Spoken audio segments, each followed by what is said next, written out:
get comments like, I feel like I'm living in a National Geographic. As an educator, researcher, when you hear students sort of saying that and sort of projecting this aha moment in their life as like, this is what I want to do in the future, is solve these problems. I want to be part of the solution here. As an educator, that's just so rewarding. When you can get that out of your students, that's when you know you're doing your job and you're making the difference that you hope to as part of what we all try and do within ADAC and these types of efforts. My name's Craig Tweedie. I'm a professor at the University of Texas at El Paso, and within the Arctic Domain Awareness Center, I co-lead the Minority Field-Based Education Program. This effort that Andy, Mahoney and myself are leading is something that's brand new for ADAC, but it builds off years of previous experience that Andy and I have built up. Previously, we've taken sort of programs or student programs like this, not only to the Arctic, but also to Patagonia, Antarctica, and Borneo. So we're drawing on a lot of that previous experience of how to deliver kind of a cutting-edge, challenging, field-based research program to students, but at the same time kind of help them reach a new level, a level that they haven't operated at before, an experience they just can't imagine having, and basically bring all of this to life, but within the context that fits the mission of ADAC. Hopefully they'll leave with a realistic understanding of what it takes to understand and operate in the Arctic. We're not planning to make it easy for them. So I think there's some baseline logistics that they're going to have to get used to, and that might not be what they've encountered before, so hopefully there'll be some mind broadening in that regard. But then they'll also get some idea of the challenges that can be addressed through scientific research when you do go up there and work in a systematic way to understand the environment around you. And in particular, how that information might be best used for maritime domain awareness.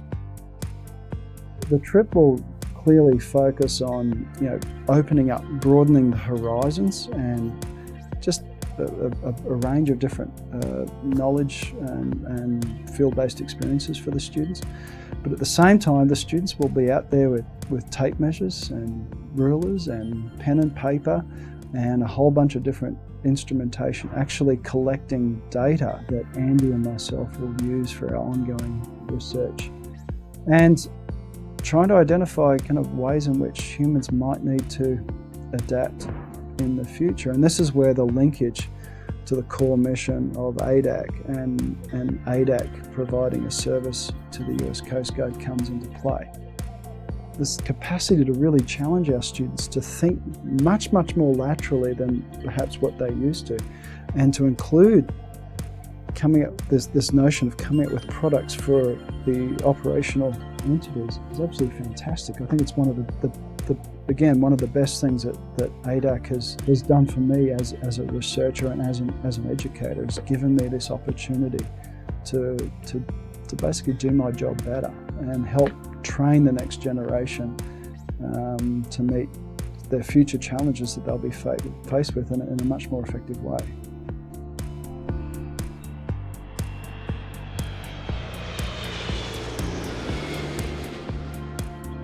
This has been one of the best experiences I've had so far in my life. I think it was really neat to see the actual climate change happening, because you hear about it back home, but you don't get to actually see the stuff that's actually happening.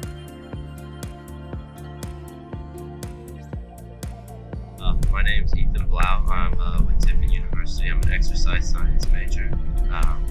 Graduating in next spring. Being in Barrow has been a very awesome experience. Over the past 5 days, we've done a number of exercises and experiences outdoors that really showed me how hard it is to work in a climate like this. Craig and Dr. Mahoney and Church are taking us down into a permafrost research tunnel, and it's out here in this pretty amazing landscape. Really humbling to see that all of that history is preserved down there. You can dig into the ice and look at the little air bubbles, and that's the same atmosphere that was around 10,000 years ago. This area across the Barrow Peninsula is called ice-rich permafrost is what we have. And you can see here that this solid wall, if we were to take a chainsaw, cut a block of this ice, melt it out, you'd probably end up with a handful of sediment, and that's about it. So this is a lot of what the community here we built on. We have over 4,000 people living on top of this ice-rich permafrost. It's only a few meters above sea level where we are now in a warming environment. You really stop and think about the magnitude of change that could take place here, the transformation of this landscape, simply because of warming. Inundation by the ocean could lead to absolutely dramatic and irreversible change. The Arctic Summer Intern Project was a unique opportunity for ADAC. We're the only center that has a geographic orientation. And for us, the Arctic is in our backyard. We have this great laboratory at Point Barrow, a mere 700 miles from where we're at right here in Anchorage. The Arctic Summer Intern Project is very fortunate to have the wise experiences and unique specialties of Dr. Craig Tweedie from the University of Texas El Paso and Dr. Andy Mahoney from the University of Alaska Fairbanks. Dr. Tweedie and Dr. Mahoney provide exceptional, different but complementary expertise in Arctic field research. Dr. Tweedie has done a remarkable amount of work in the Barrow region, focusing on coastal monitoring, understanding the changing environment on the terrestrial side of the equation. Meanwhile, Dr. Mahoney has done an enormous amount of work in understanding the changing dynamics of the Chukchi and Beaufort Seas.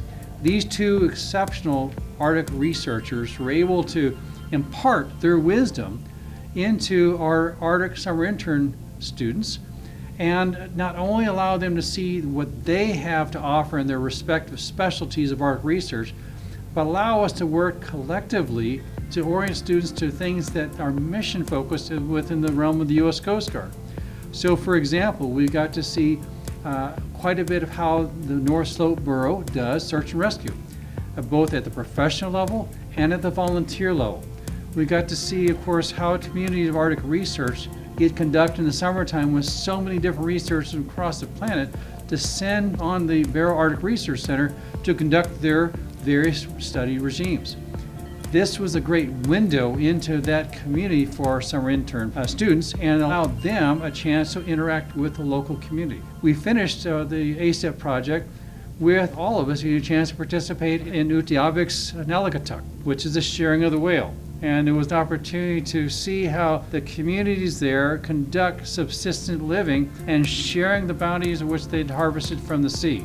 For some of our student interns, it was considered a highlight of their young lives.